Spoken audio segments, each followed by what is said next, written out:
Hola, ¿qué tal? ¿Cómo están? Bienvenidos a este foro de mujeres grandiosas, mujeres panameñas. Quiero acotar algo. Hubo un tiempo en el que encontrar libros escritos por mujeres era una tarea difícil.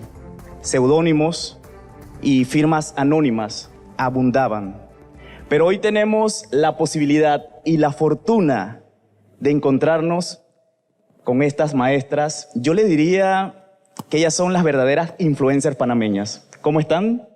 Bienvenida a este foro. Gracias por compartir con nosotros. Soy Gustavo Zurita, un gusto. Y este foro se titula Cada historia tiene su historia. Gracias por estar aquí. Estamos a través de las redes sociales, @CERTV Panamá. Y hoy vamos a conocer a cada una de estas escritoras. Vamos a pasar desde una herida profunda hasta llegar a un encuentro con nuestra historia. Fabulosos. Las autoras están aquí para ustedes. Al público presente se le entregó una hoja de referencia con sus datos. Por favor, nombre, apellido muy claro. Al final podemos hacer las preguntas. A continuación vamos a presentar a cada una de ellas. Empezamos contigo. ¿Cómo estás? ¿Todo bien? ¿Chévere? Ana María Skilsen es consultora y facilitadora de aprendizaje experiencial. Realiza talleres, campamentos y procesos de coaching. Tiene un podcast llamado Con Intención y es la menor de 4 hermanos, siendo ella la única hija. Su obra, Mía, Suya, Tuya. ¿Cómo se recupera una niña de 13 años del asesinato de su madre? ¿Cómo sana esa profunda herida de la vida que le fue robada?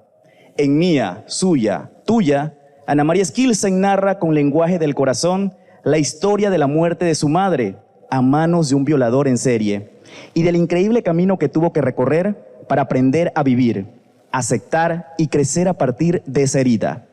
Una historia de la vida real, ocurrida en Panamá en 1998, tejida con recuerdos de su autora, entrevistas e investigaciones que le ayudaron a ir llenando los vacíos de su memoria, mientras también llenaba los de su corazón. El relato trasciende cuando invita al lector a ser parte de este camino de sanación, al aprender a encontrar la belleza en lo terrible y la transformación que genera enfrentarse a la herida. Un aplauso para Ana María Skilsen, por favor. Seguimos con nuestra siguiente autora. Mari Gómez es profesional de mercadeo y publicidad. Es locutora y tiene un máster en marketing digital. Trabaja como asesora y facilitadora para empresas y emprendedores. Ha publicado 3 libros y Sombras de Bolsillo es el último. Hoy lo vamos a conocer y les aseguro que está súper interesante. Se trata de las emociones. Correcto. Si pudiesen hablar, ¿qué nos dirían?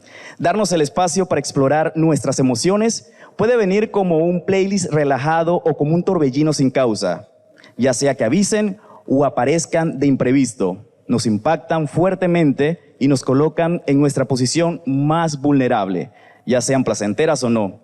¿Cómo reaccionamos ante el miedo, la soledad, la envidia, la ansiedad y otras emociones que parecen sombras que nos rodean? ¿Y cómo es que están disponibles y cercanas? Como si prácticamente las sacáramos del bolsillo. Sombras del Bolsillo presenta un compendio de cuentos cortos traducidos en emociones, con protagonistas como tú y como yo. Sus personajes e historias pueden resultar tan comunes como tan extremos, dependiendo de lo que representan. Aplauso, por favor. Nuestra siguiente invitada es Shahida Hani Rabat, psicóloga de profesión. Desde la adolescencia es lectora apasionada. Se confiesa un amante de la música y cuando no está leyendo o escribiendo, ve series, preferiblemente de acción y comedias románticas. Más allá de lo simple, es la primera novela de la saga. ¿De qué trata? Bueno, de una chica, Sarai Sassi, que es su apodo, que vive su mejor momento en un trabajo estable, buenos amigos y una relación estrecha con su madre. Siente que es todo lo que puede pedir, o mejor dicho, es todo lo que quiere pedir. Sin embargo, el destino se ha empeñado en obsequiarle mucho más. La protagonista es divertida, ingeniosa, sarcástica y dramática a morir. Ve cómo su vida parametrizada se transforma frente a sus ojos. Acompáñala en su proceso a descubrir nuevos amigos y a vivir la vida, el amor y todo lo que realmente no es simple. Un texto ideal para quienes están en transición entre la juventud y la vida adulta, como el romance, el drama y mucha modernidad. Bienvenida, Shahida Hani Rabat. Continuamos ahora con Tatiana Pretel Serrano. Es escritora, guionista y estudiosa de la historia de Panamá. Nació en David, Chiriquí. Estudió en el Instituto Panamericano y en la Universidad Santa María la Antigua. Su obra, La Piedra de la Isla 2. Y voy a leer un poquito sobre esta sinopsis, que es bastante interesante porque es importante conocer como panameños nuestra historia. En el mundo literario hay segundas partes y evidentemente la historia de Tía Lita, Lucía y la Cofradía merecía una continuación con una enorme mezcla de emociones, conjugando ciencia ficción junto a la historia, que es lo que destaca la pluma de la autora Tatiana Pretel Serrano. En La Piedra de la Isla 2, leemos una historia social desde lo sin voz, cuyo testimonio resuena en grandes acontecimientos, como el incidente de la tajada de Sandía, el 15 de abril de 1856, mezclada con la desigualdad de oportunidades que vivían las mujeres de aquella época. Tatiana Pretel Serrano nos hace viajar en el tiempo a la ciudad de Panamá, en medio del bullicio de los viajeros y el silbato del gran ferrocarril en la década de 1850. Bienvenida, Tatiana Pretel. Gracias. Y es momento para empezar con la presentación de cada una de nuestras invitadas. Y a mí me impactó el libro de Ana María Skilsen porque tiene 3 capítulos impactantes. Lo has escrito desde siempre, pero llegó el momento en la pandemia donde todo explotó y te abriste como una escritora, como una autora. Muchas gracias por estar aquí y es momento para que el público allá en casa y el presente conozca esta historia maravillosa que también va a servir de sanación para los demás. Gracias. Gracias por el espacio. Bueno, esta historia, mía, suya, tuya, tiene 3 partes. La primera es la niña de 13 años contando desde el momento en que mi mamá se perdió, o sea, no llegó a la casa, yo me di cuenta, le dije a mi papá, y a partir de eso comenzó esta búsqueda. Pensaban que había sido secuestrada, luego nos apareció el cuerpo el día siguiente y comenzó toda esta investigación. Y toda la primera parte es la niña de 13 años navegando un poco la confusión, un poco el morbo de Panamá, lo que yo llamo en el libro el pobreciteo, ¿sabes? Esta cosa tan grande que se hizo, mucha gente en Panamá se acuerda de esta historia del 98, de cuando mi mamá la encuentran asesinada defendiéndose de un violador en serie.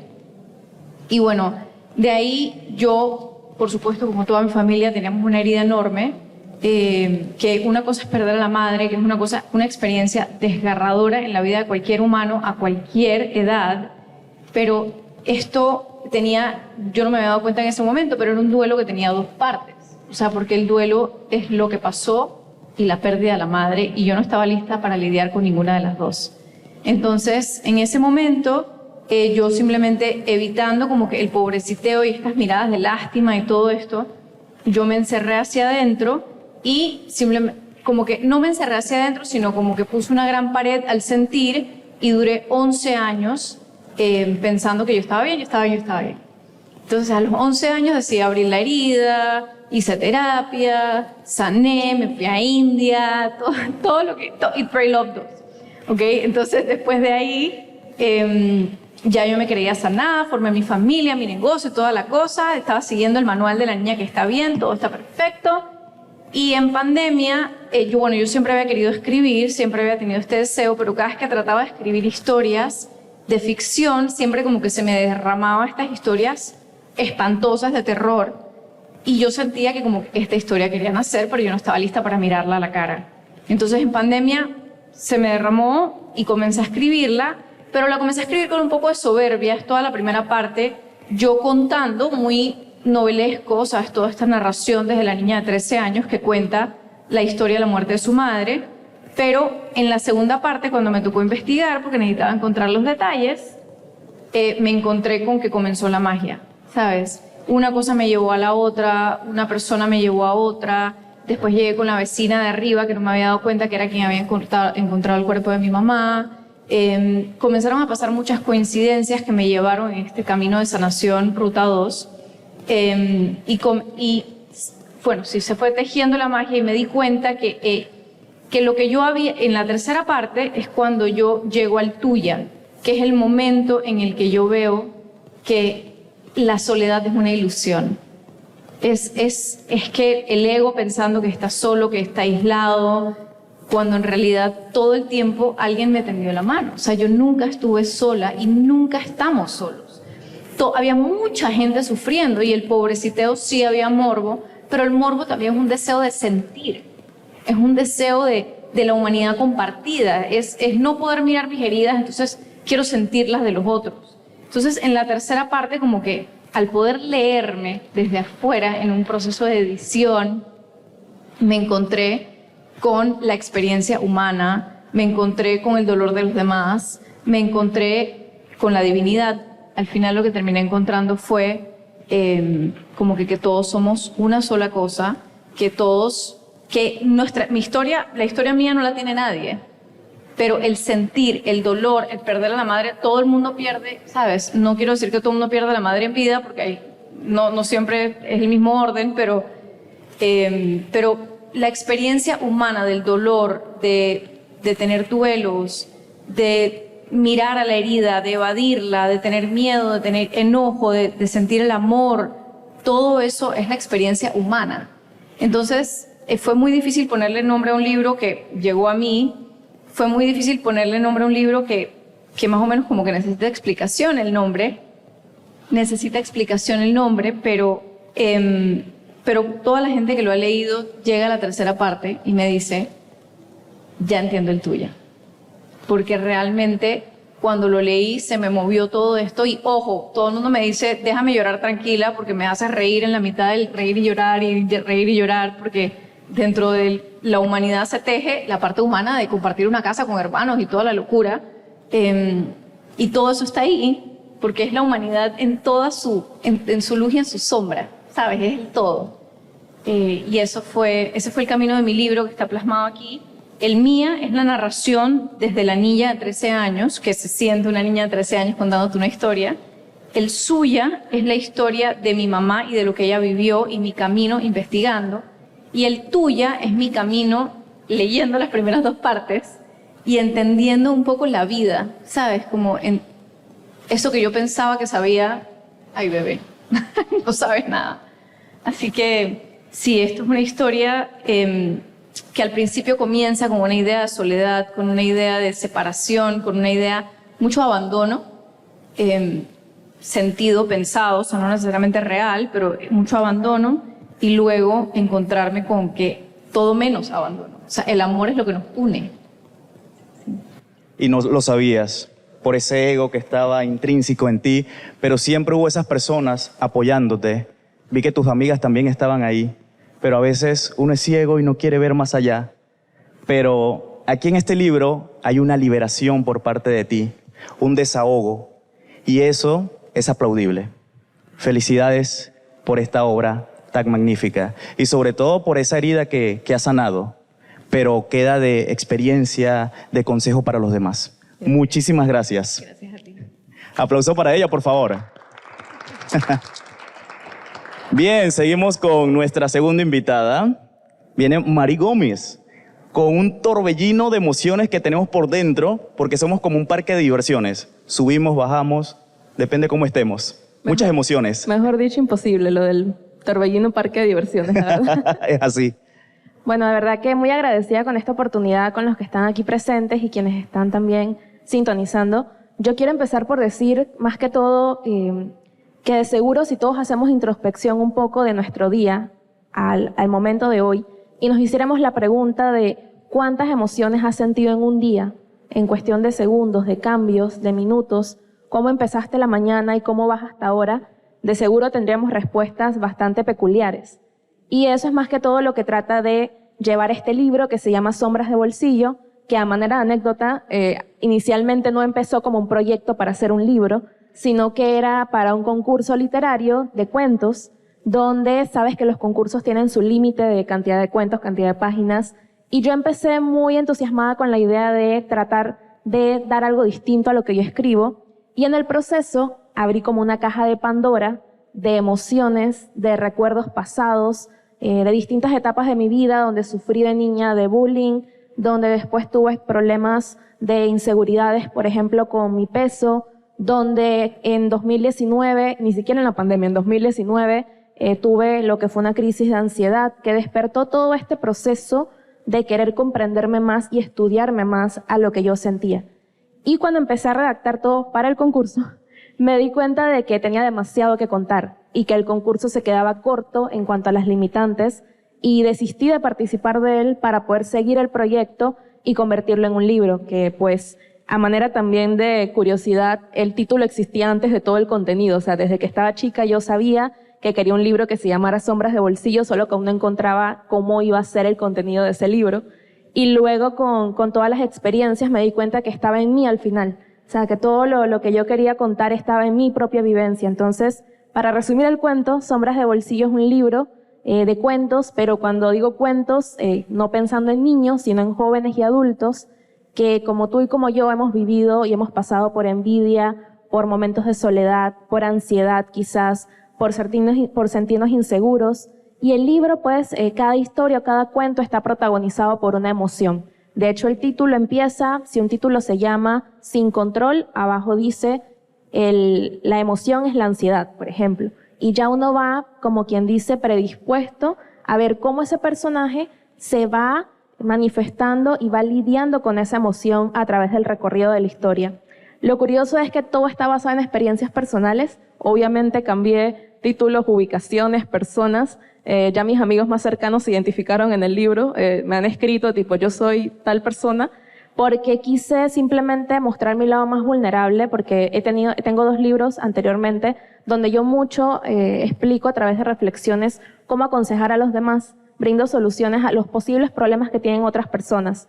Pero en este tercer libro dejé eso de lado y me dije, mejor es que acepte y abrace cuáles son mis problemas, cuáles son las cosas que a mí me preocupan, las cosas que a mí me afligen, no solamente en la actualidad, sino que tocaron mi vida en distintos momentos, y que aunque ya no me afectan a un punto de que quede llorando o que me afecte mi inseguridad, marcaron una etapa de mi vida al punto de que yo actualmente tengo 30 años y son cosas que recuerdo que viví en kinder, por ejemplo. Entonces son recuerdos muy fuertes que estuvieron allí guardados y que con este libro, como me gusta decirlo, el que lee el libro me lee a mí, literalmente. Entonces fue una oportunidad para abrirme, para mostrarme vulnerable, para llorar en el proceso, para reír, para sentirme orgullosa y también para lograr que las personas se identifiquen con alguna de estas emociones, porque al final todos sentimos. Para bien o para mal, todos sentimos, todos estamos felices, todos lloramos, todos estamos inseguros, todos tenemos miedos, pero lo importante es que sepamos abrazar esas emociones. Y aunque el libro no es una guía didáctica de cómo lidiar psicológicamente con tus emociones, sí es para identificarse y para sentirte, por ejemplo, que no estás solo. Es uno de los comentarios más frecuentes, sobre todo con el tema de la ansiedad, que es como que un tabú bastante de que te puede limitar muchísimo. Varias personas me han dicho, por tu libro me di cuenta que no estoy solo en este proceso. Y el hecho de decir públicamente, a pesar de que aquí alguien se llame José o Martín o Laura, yo me llamo María, todos ellos me representan a mí en distintas etapas de mi vida. Entonces creo que el mensaje final es eso, que nos demos la oportunidad de sentir, que no tengamos miedo de ser quienes somos y que todo lo que estamos sintiendo seamos capaces de abrazarlos para poder enfrentarlo, porque en todo proceso lo primero es la aceptación. Si tú aceptas que tienes un conflicto, si algo te está de verdad martillando la cabeza o tocando demasiado el corazón, eso es lo que hace que luego puedas trabajar para que entonces las cosas puedan ir mejorando. Así que es un libro de cuentos, se lee de forma independiente, puedes leerlo en el orden que tú quieras. A mí me gusta leer cuentos y por eso escribo cuentos. Entonces es una invitación sobre todo para los jóvenes, para que se den cuenta de que todo lo que está pasando en el mundo, en las redes sociales, todo lo que te está afectando, esto es lo que llaman la falsa realidad o la perfecta realidad que mostramos en redes sociales, al final es solamente eso, es un espejo de lo que queremos mostrar, pero detrás de ese espejo hay un montón de cosas que nos aturden, que nadie sabe y que el libro al final es un acompañamiento para que el joven o el adulto que lo lee se dé cuenta de que está bien, como dice una serie que soy muy fan, está bien no estar bien a veces. Entonces, nada, es un libro que de verdad es la parte más vulnerable de mí, así que yo los invito a que puedan conectar conmigo en ese sentido y vivir a full cada emoción que tengan. Gracias. Muchísimas gracias. Me gustó esa parte de que dijiste, soy vulnerable, porque a veces siempre nos mostramos ante el público fuertes, pero a veces hay algo detrás blando. Así que felicidades. Gracias. Felicidades por esa obra y sobre todo, también lo dijo ella, que es un acompañamiento y podemos buscar refugio en un libro. Así que súper recomendado para todos. Bien, a continuación nos vamos con Shahida Hani Rabat. Oye, esta mujer que vive la vida plena, que lo tiene todo y a medida que va pasando el tiempo va consiguiendo sus metas. ¿Qué hay con Sarai? Bueno, la verdad es que primero quería decir que como psicóloga me llama mucho la atención los títulos y el contenido de los dos libros antes mencionados. Uno habla sobre las emociones, algo con lo que estamos muy familiarizados nosotros los psicólogos, y el duelo, uno de los temas más sensibles dentro de la psicología. Entonces el mío viene siendo un alivio cómico, para decirlo así. Mi obra, más allá de lo simple, es una novela juvenil adulto que trata sobre Sarai Sassi, que es una chica que está en sus 23, 22 años, tiene un trabajo estable, ella tiene su relación con la mamá estable, tiene sus amigos de toda la vida y de repente se da cuenta que la vida le tiene mucho más, que ella tiene mucho más que vivir. Bien, aunque la novela sea un romance, comedia juvenil, la novela está escrita porque cuando estaba en psicología clínica hicimos un trabajo en el que cada uno tenía que elegir el tema que le gustaba y uno de mis hobbies siempre fue leer.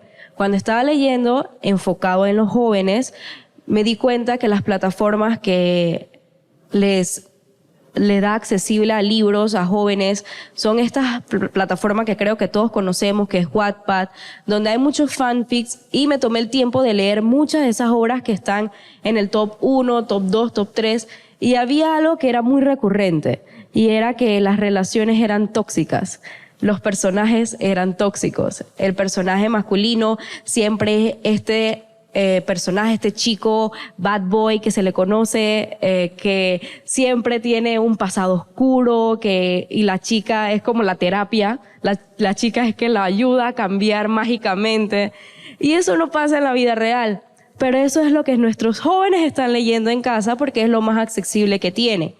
Y tienen una idea errónea de lo que es las relaciones. Las relaciones personales no son terapia. Las relaciones personales no están hechas para que tú vacíes todo tu mal en una persona y esa persona, como si nada, tenga que recibirlo. No, así no funciona.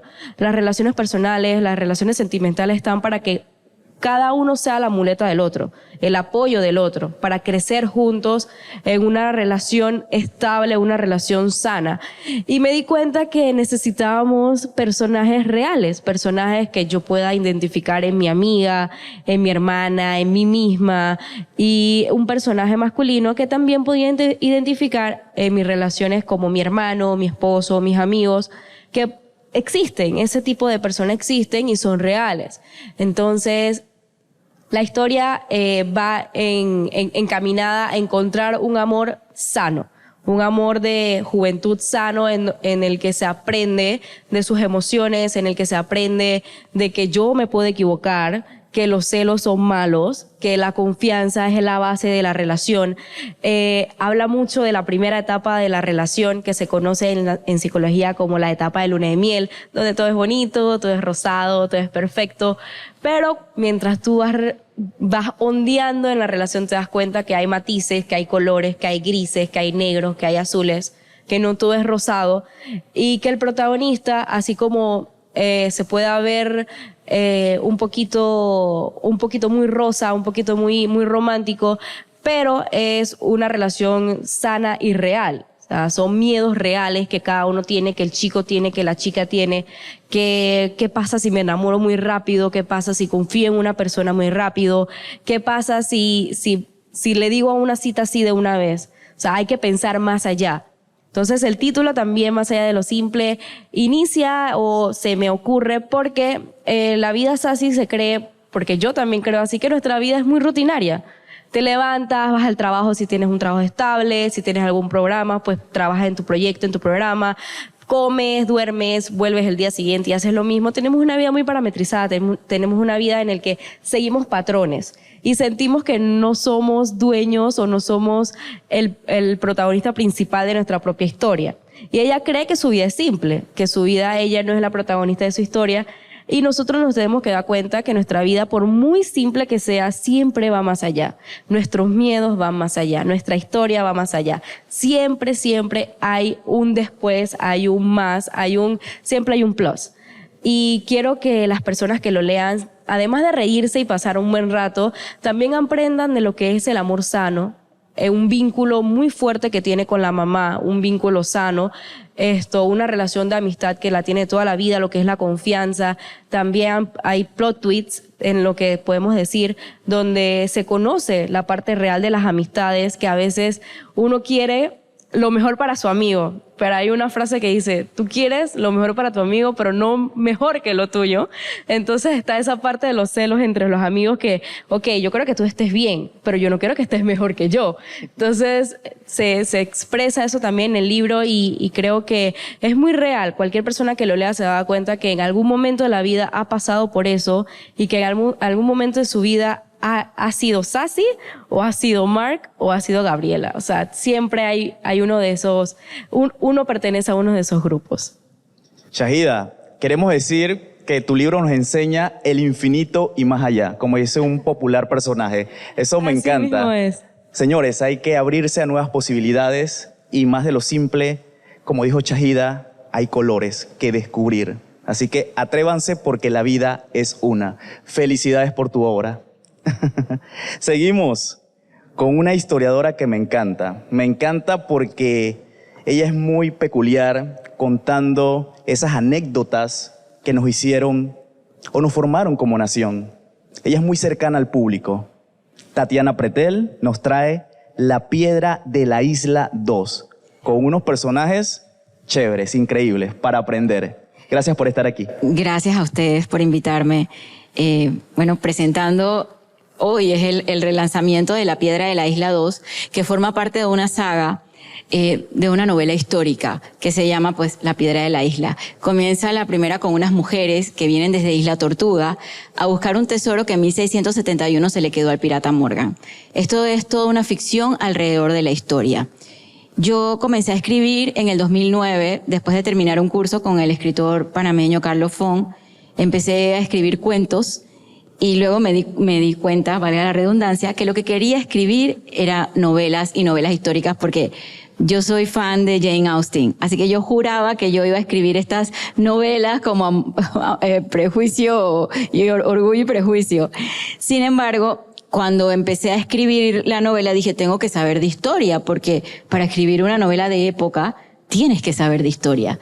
Y me zambullí ignorantemente, lo digo así, con mucha humildad en la historia de Panamá, sin saber lo que me iba a encontrar, sin saber que estaba abriendo una caja de Pandora de la identidad de todos los panameños, encontrándome con puntos muy sensibles, con emociones, con historias que no conocemos y que no le estamos enseñando a nuestros niños.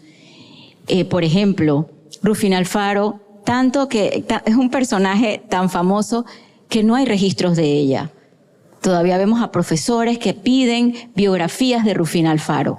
Entonces, hay temas de la historia de Panamá que quise traer a mis libros y La Piedra de la Isla 2 comienza el día en que Mar y Sol, que son dos hermanas, están buscando a su madre que está desaparecida en la ciudad. Este día es el 15 de abril de 1856, que es el día del incidente de la tajada de la sandía. Un suceso que todos conocemos porque desde chiquito nos ponen hasta hacer obras de teatro en la escuela, pero que no hemos concientizado. Entonces se une esta historia de una mamá desaparecida, son mellizas, una hermana que es ciega y la otra se tiene que vestir de hombre para poder trabajar en el ferrocarril de Panamá. Porque tenemos que recordar que en aquellos tiempos las mujeres o éramos maestras, amas de casa, cocineras o costureras. Ninguna podía soñar con cargar maletas en el ferrocarril de Panamá. Entonces Mar se va a un lugar, se recoge el cabello, vende el crucifijo que le compró su mamá el día de la primera comunión y compra ropa de hombre y se convierte en Mario. Y empieza a trabajar en el ferrocarril, a cargar maletas, cuando sucede todo este escándalo de aquel incidente de la tajada de la sandía. ¿Será que le sigo spoileando la novela? Entonces, estamos en la ciudad de Panamá de 1800, que es una ciudad amurallada. Ustedes saben que después que el pirata Morgan atacó nuestra ciudad, una de las peores defensas que hizo los defensores de Panamá fue porque no había una muralla que la protegiera. Número uno, porque era una ciudad alongada, porque tiene la lama que todos conocemos que existe desde hace siglos. Desde que emergió Panamá del fondo de los océanos existe la lama y los pantanos que vemos en Panamá la Vieja. De hecho, los pajaritos que están en el corredor, que ustedes ven que cambian como de lugar, es un espectáculo que sucede hace millones de años en esa área y que nosotros no sabemos. Entonces la ciudad se muda en 1674 y construyen esta ensenada, que es San Felipe, un muro, todavía hay vestigios del muro y pueden pasar y los pueden ver, para que los piratas no volvieran a atacar. De hecho, se hace una puerta de tierra, la puerta de tierra que está enfrente de la Merced, hay un pedazo todavía de esa puerta, porque como los piratas vinieron por el norte, esa era la puerta que tenía que ser más fuerte.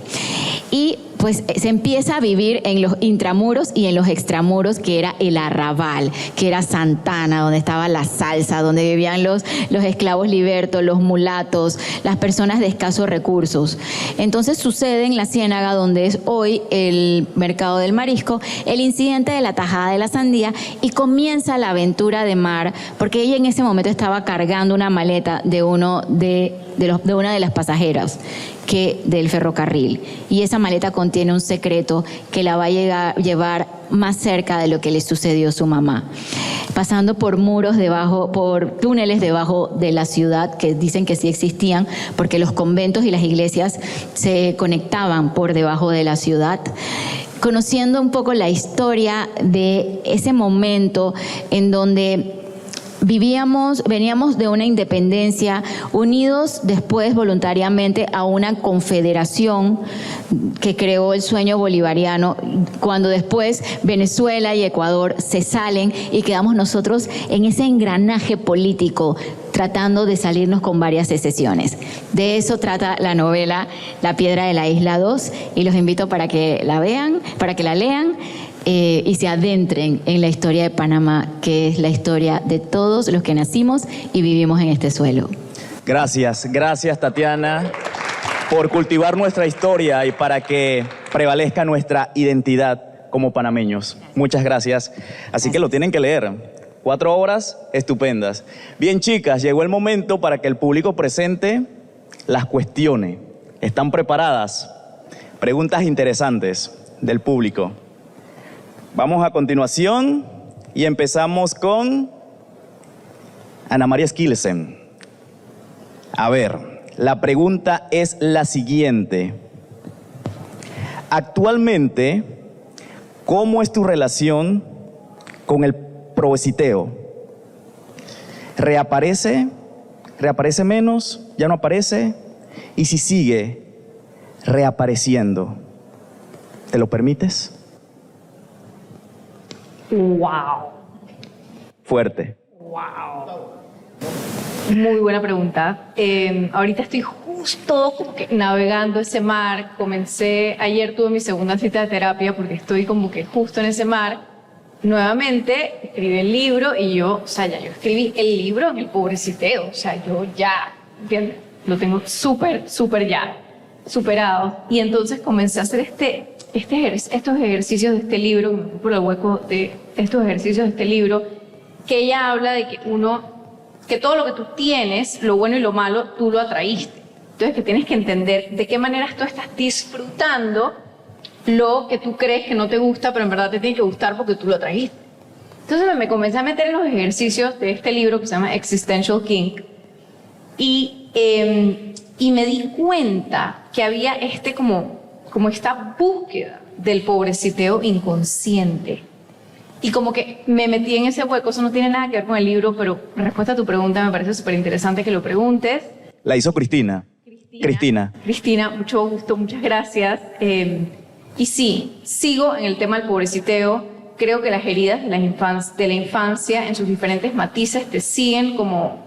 No quiero decir persiguiendo, porque yo no creo que son malas. Yo creo que están aquí para transformarte y para llevarte a la siguiente versión de ti. Estoy hoy día agradecida con el pobreciteo porque me ayuda a entender las diferentes facetas, las diferentes sombras. Y no sé, como que sigo en el camino, sigo entendiendo cómo busco ese pobreciteo como una manera de ser amada. Es una manera como de recibir atención, es una manera de...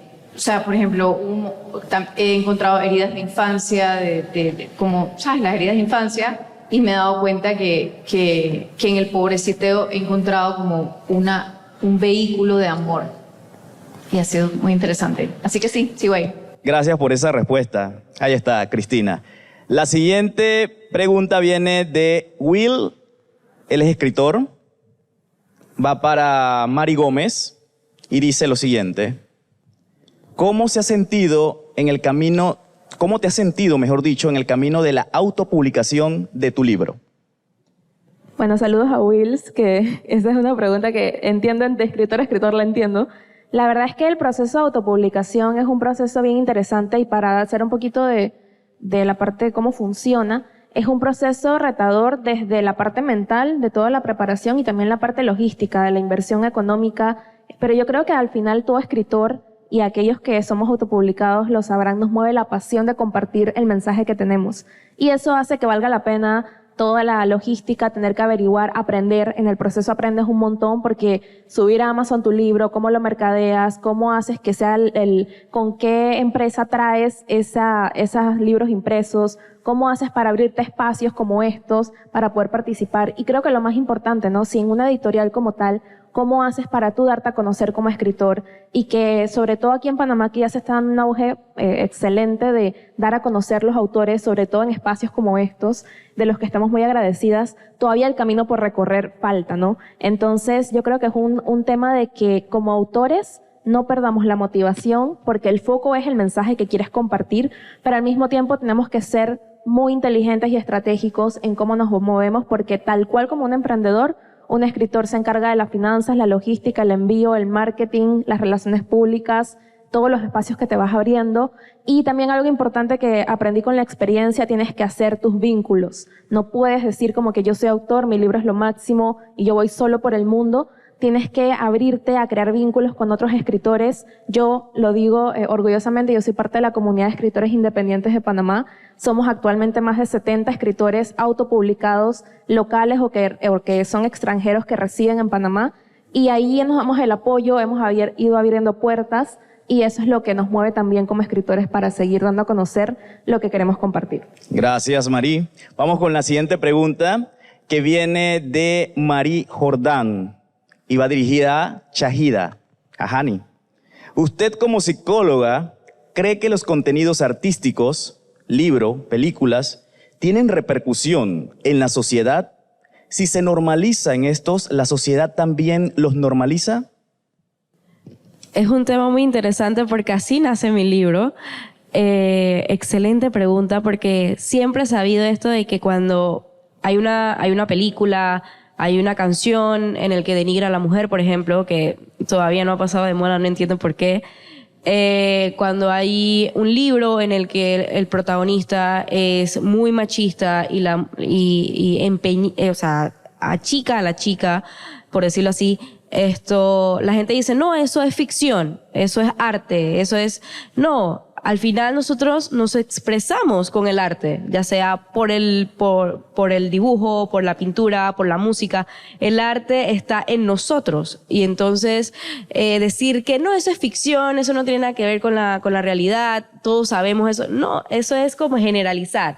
Como decir que una niña, una joven de 14, 15 años que lee o escucha o ve este tipo de contenido, absorbe este tipo de contenido, va a tener la misma madurez y capacidad de razonar que nosotras que tenemos 25, 26, 27 años. Eso es farsa, eso es mentira, más si no tiene, por ejemplo, en un tiempo estuvo muy de moda la novela 50 sombras de Grey. Muchas niñas adquirieron ese libro en el colegio en el que yo estudiaba. Niñas que estaban en tercer, noveno grado, octavo grado, tenían el libro y hablaban que querían un Christian Grey. Entonces yo me pongo a pensar, las madres, los padres saben que ellas están leyendo ese libro para intuirlas y decirle, ¿sabes qué? Esto no es la realidad. Un millonario no te va a decir que sé mi esclava. Eso no pasa. En Panamá no pasa. En Latinoamérica no pasa. Es más, tenemos riesgo las mujeres, que es muy triste, de correr un secuestro, de un asesinato. Hay mucha depravación allá afuera y es necesario que nuestras niñas sepan eso. Entonces sí, influye. No todo es ficción. Las canciones no son ficciones, no son obras de arte, no. Eso influye en nuestro pensar y en nuestro sentir. Gracias, Hani. Siguiente pregunta. Viene de María Carrera para Ana Mari. Dice lo siguiente. Y yo creo que esto es el génesis de todo. ¿Cómo una niña de 13 años lidia con la noticia de la muerte trágica de su madre? No lidiando. Mentira, se lo cuento en el libro, pero me preguntan mucho como que, por ejemplo, cuando hay un duelo o algo así, como que qué consejo le puedes dar a esa persona, y yo generalmente lo que aconsejo a las personas que están alrededor, ¿sabes? Como de permitir el duelo, de abrir el espacio, de que la persona sienta, yo siempre hablo del vaso y el agua, o sea, el agua no puede ser si no tiene un vaso que la contenga. Entonces, si no hay un contenedor seguro para sentirlo todo, para sentir ese enojo, para sentir esos celos, para sentir todas las cosas que hay que sentir, porque en el proceso vas a sentir altos y bajos y todo tipo de cosas que se sentirán locas. Si no hay un contenedor seguro, terminas tú haciéndote tu propio contenedor, que lo que yo hice fue hacerme mi propia pared, una pared para no sentir. Entonces, por ejemplo, mi papá hoy día me dice como que en verdad, para mí fue un alivio muy grande el rol que tú tomaste como de yo estoy bien, porque en su cabeza en verdad yo estaba bien. Pero ahí lo anormal era que yo estuviera bien, ¿sabes? No era normal que una niña de 13 años no esté doliendo. O sea, mi mamá era el centro de mi universo. Entonces, lo anormal es estar bien, pero incluso si una persona quiere pasar por esos procesos es porque no está lista para lidiar con la pérdida o con el duelo, y eventualmente salió. ¿Me entiendes? Eventualmente hubo el contenedor seguro. Tuve una madrastra que me insistió en que yo fuera a terapia, en que me lo iba a pagar, en que esto y lo otro, y abrió el espacio para mis emociones. Yo no me sentía lista para derribar esa pared, pero finalmente lo pude lograr, pero porque se dio el contenedor. Y muchas veces ese contenedor es para darle puños al contenedor. Entonces hay veces que nosotros como contenedor, como adulto, nos vamos a sentir que nos están dando patadas.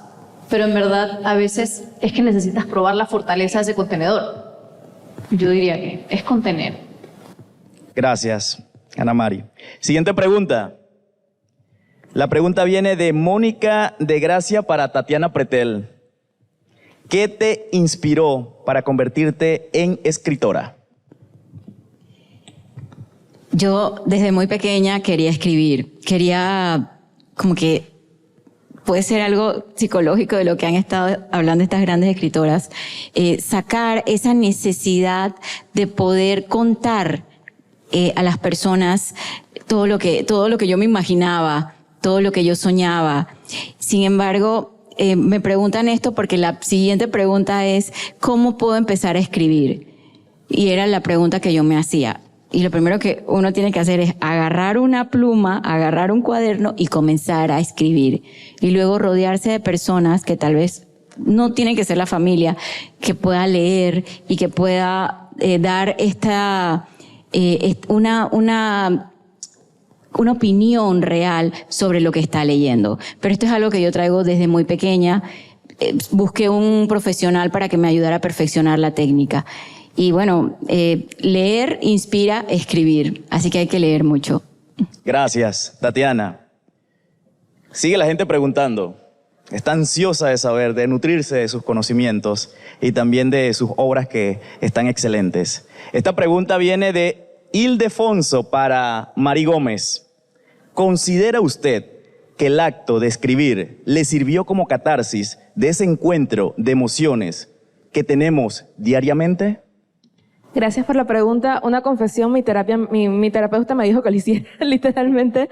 Fue una tarea de mi terapeuta, mi psicóloga, cuando estaba pasando por este proceso de ansiedad, que me dijo, ¿qué te gusta hacer? Y ya yo tenía 2 libros que no hablaban de nada de emociones, pero ya escribía. Y yo le decía, bueno, yo soy muy sensorial y escribo mucho de lo que veo, lo que siento, de cosas que me pasan. Y me dijo, escribe. O sea, escribe tus emociones. Incluso me hizo escribir un diario que no está aquí, pero un diario de ansiedad donde tenía que poner día, fecha, hora, qué sentí, por qué lo sentí. Entonces fue un proceso que de verdad agradezco el torbellino que viví de emociones para que se tradujera en el libro, porque al final el libro lo leo y me emociona en el sentido de que digo, wow, cuántas cosas he pasado, pero cuántas cosas también he logrado y he superado. Y creo que al final el mensaje del libro y todo este proceso que me llevó a realizarlo es darnos cuenta de que, como me gusta decir mucho, está bien que nos caigamos, eso es normal. Lo importante es que sepas levantarte, ya sea que te levantes al 100% como si nada, o que te levantes con rasguños, pero te levantas. Entonces, creo que de verdad eso es, así que si tienen alguna situación conflictiva emocional y les gusta escribir, quién sabe, y después sale un libro de eso también.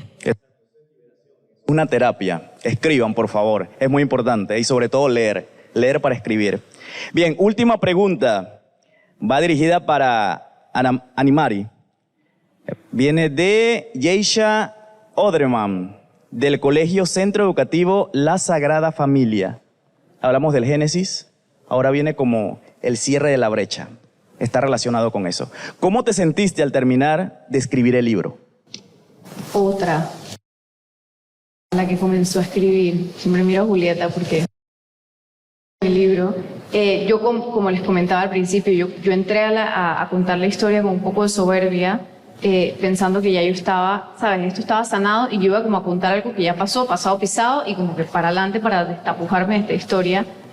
Y la que terminó de escribir el libro fue otra. O sea, el proceso de transformación que se vive en el camino de transitar las emociones, de verte desde afuera, y todo ese camino definitivamente transformó mi vida al punto que terminé cerrando mi negocio. O sea, muchas cosas se transformaron en mi vida. O sea, mi interior después terminó haciendo como que eso fuera también. Gracias. Un fuerte aplauso para estas chicas, para estas maestras de la pluma. Cada una tiene su historia, definitivamente. Desde lo más doloroso hasta nuestra historia, hemos estado aquí en este foro de escritoras panameñas. Es momento para mencionar a nuestro patrocinador, que gracias a él estoy vestido bien bonito para las chicas y también para el público. Tienda de alquiler y venta de trajes para toda ocasión, así como sus accesorios, tanto para niños como caballeros. Brumel Tuxidos Panamá están ubicados en calle 65, San Francisco, así que llámenlos. Si tienen un evento muy especial, ahí está Brumel Tuxidos. Es momento para despedirme de cada una de ustedes. De verdad que son mujeres ejemplares para toda la sociedad. Ojalá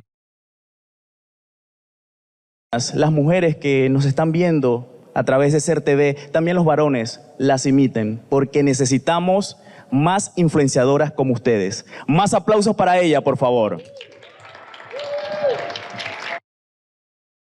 A nombre del Sistema Estatal de Radio y Televisión, reiteramos las felicidades a cada una de ustedes. Y nuestro compromiso siempre está con la cultura y la educación. Soy Gustavo Zurita y nos vemos en un próximo foro. Hasta luego.